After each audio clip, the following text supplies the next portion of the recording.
훌륭한 성과를 만드는 경영자는 시간을 절대로 쪼개 쓰지 않는다. 네, 시간을 묶음으로 쓴다는 거예요. 시간을 사용하는 부분은 진짜 드러커 형님의 이 시간 관리 3원칙이 짱입니다. 저는 어떤 것도 이 드러커의 이 내용보다는 탁월하지 못한 것 같아요. 그래서 보면 시간을 먼저 기록해라. 네, 네가 은행의 통장에 얼마가 잔고가 있어야 돈을 쓸 수 있는 것처럼 네 시간을 네 잔고처럼 확인해 보라는 거예요. 정확히 거기에 맞게 사용하고 있는지. 그리고 시간을 기록하고 관리하고 결국은 묶음으로 사용하라는 내용입니다.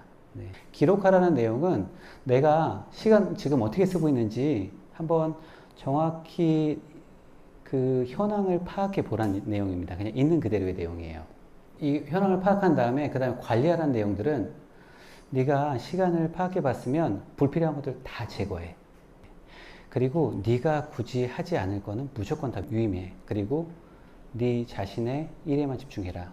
재결시 같은 경우에도 피터 드러커하고 이제 그 상담을 받으면서 여러 가지 일들이 있었지만 피터 드러커가 이렇게 이야기를 합니다. 네, 정말 당신이 할 수 있는 가장 강점의 일들 하나, 그것 빼고 나머지 다 위임해라. 그렇게 해서 그렇게 실제 합니다. 재결치가.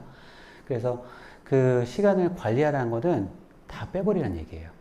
네, 불필요한 거. 그리고 그 당신의 시간을 확보해서 큰 시간으로 묶어서 사용해라. 네, 심지어는 5시간에서 어떤 책은 6시간, 5시간에서 12시간.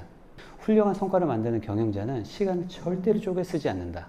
네, 시간을 묶음으로 쓴다는 거예요.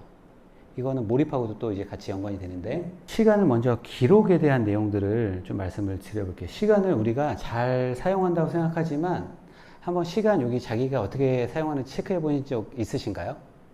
네, 시간 계획하고 시간 체크 한번 해보신 적 있으세요?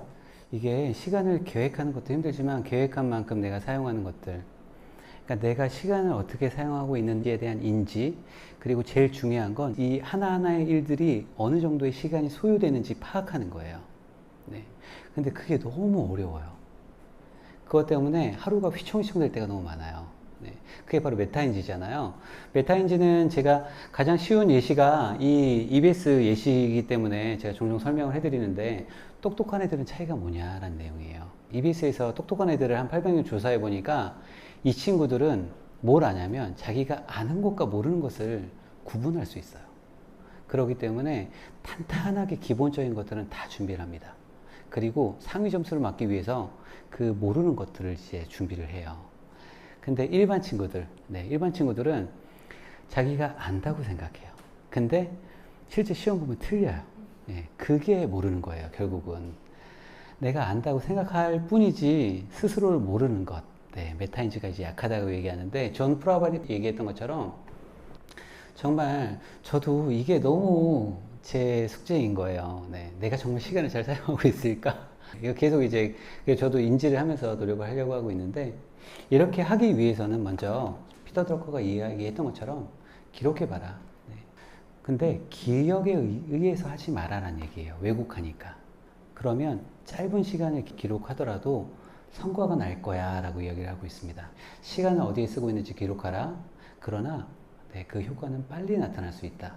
시간을 어떻게 사용하는지 파악하고 시간을 어떻게 관리해야 하는지 생각하기 전에 먼저 사용 시간을 기록해봐. 네. 그리고 이것들을 기록해 놓고 그 결과를 정기적으로 살펴봐 라고 이야기를 좀 하고 있습니다. 드러커 같은 경우에는 월 단위로 많이 이야기를 좀 하고 있는데, 그거는 좀 훈련됐을 때 그렇게 하시길 좀 추천을 해드리고요. 주 단위로 관리하는 게 저는 제일 좋은 것 같아요. 그리고 시간을 기록했다고 하면 이제 당신의 그 시간표에서 뺄 것들을 다 찾아봐 라는 내용입니다. 네, 다 제거해. 굳이 네가 하지 않을 것들 왜 하고 있니? 라는 내용이에요. 그래서 당신이 이 일을 하지 않는데 그 어떤 결과가 일어날 것 같냐고 이제 질문을 해보라고 이야기를 합니다. 네. 저도 이 질문을 많이 해봐요. 근데 아무것도 안 일어날 일들을 많이 하고 있어요, 제가. 아직도. 근데 이거는 내가 습성 때문에 아니면 장기적으로 좀 괜찮지 않을까라고 생각하는데, 결과적으로는 버려야 될 일들을 저도 잡고 있는 것들이 있거든요. 그래서 정말 비생산적이고 시간 낭비하는 활동들 다 찾아서 제거해라. 네. 라는 내용을 이야기하고 있고, 그리고 거절에 대한 내용들을 굉장히 많이 강조하고 있어요. 네. 무조건 누가 불필요하게 만나자고 한다거나 뭐 제안을 한다거나 다 거절해라. 네. 라고 이야기를 좀 하고 있고, 그리고 당신이 굳이 가지 않을 행사, 네, 무슨 모임 이런 부분은 경영자일 경우에는 임원을 보내라라고 이야기를 하고 있어요. 그래서 그 임원을 보내는 것도 당신의 권한을 나눠주는 게 아니라 당신이 훨씬 더 중요한 일에 집중하기 때문에, 그렇기 때문에 권한 위임을 할 필요성이 있다라고 이야기를 좀 하고 있습니다. 그래서 시간을 기록해보고 불필요한 것들을 다 빼보는 거예요. 그리고 이제 통합입니다. 우리가 시간을 잡무에 이렇게 시간을 많이 쪼개 쓰고 있잖아요. 15분, 30분 되는 일들. 네, 절대 우리가 집중할 수 없어요. 이런 일들은. 그래서 하루에 15분, 30분 이렇게 쪼개 쓴다면 그 시간들은 아무런 가치가 없다고 이제 피터 드러커 이야기를 하고 있습니다. 이 시간 통합이 시간 관리의 마지막 단계인데, 정말 훌륭한 경영자들은 방해받지 않는 연속적인 시간이 필요하며 짜투리 시간은 아예 쓸모없다는 사실을 알고 있다. 상당량의 연속적인 시간 확보가 필요하다. 가용 시간이 짧은 단위로 나뉘었다면 전체 시간량이 아무리 많아도 당신은 시간이 부족할 것이다 라고 이야기를 좀 하고 있어요. 네. 그래서 연속적으로 시간을 5시간에서 12시간까지 확보를 해라 라고 이야기를 좀 하고 있고, 심지어는 문을 걸어 잠궈라라는 그런 문장도 있습니다.